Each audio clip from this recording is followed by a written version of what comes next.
পোষ্য কোটা বাতিলের দাবিতে রাজশাহী বিশ্ববিদ্যালয়ের সমন্বয়ক ও সাধারণ ছাত্ররা প্রশাসন ভবন ঘেরাও করেছে এবং প্রশাসন ভবনে তালা লাগিয়ে দিয়েছে।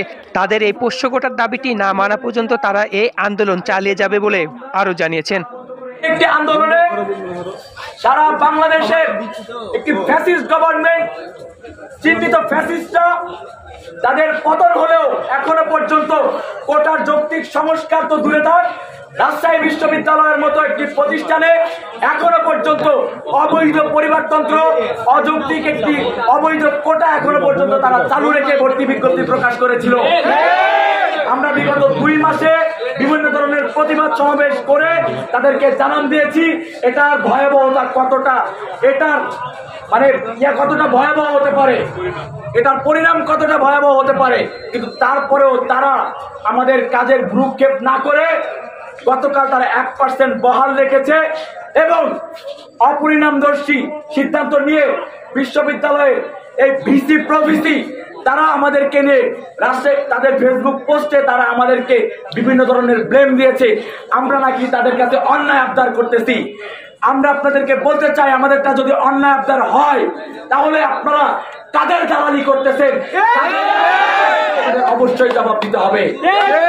এবং আপনারা যে যুক্তি দেখাচ্ছেন বিশ্ববিদ্যালয়ের যারা সুইপারের ছেলে যেন সুইপার না হয়, মালির ছেলে যেন মালি না হয়, আপনাদেরকে একটা কথাই বলি, রাজশাহী বিশ্ববিদ্যালয়ের বাইরে সারা দেশে অনেক সুইপার আছে, অনেক মালি আছে, এটা কি তাদের সাথে বৈষম্য হবে না?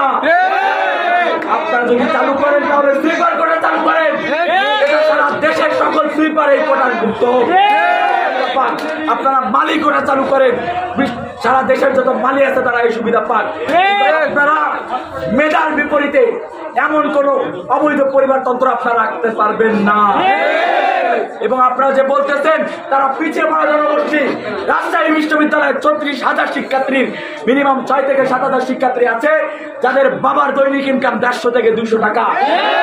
তাদের থেকে পিছিয়ে পড়া জনগোষ্ঠী রাজশাহী বিশ্ববিদ্যালয়ের শিক্ষক কর্মকর্তা কর্মচারীরা না। আর আপনারা ভর্তি বিজ্ঞপ্তিতে বলছেন শুধুমাত্র 24-25 সেশন 1 বছরের জন্য। এই অবৈধ পরিবারতন্ত্রকে আমরা আজীবনের জন্য অবৈধ ঘোষণা করতে চাই।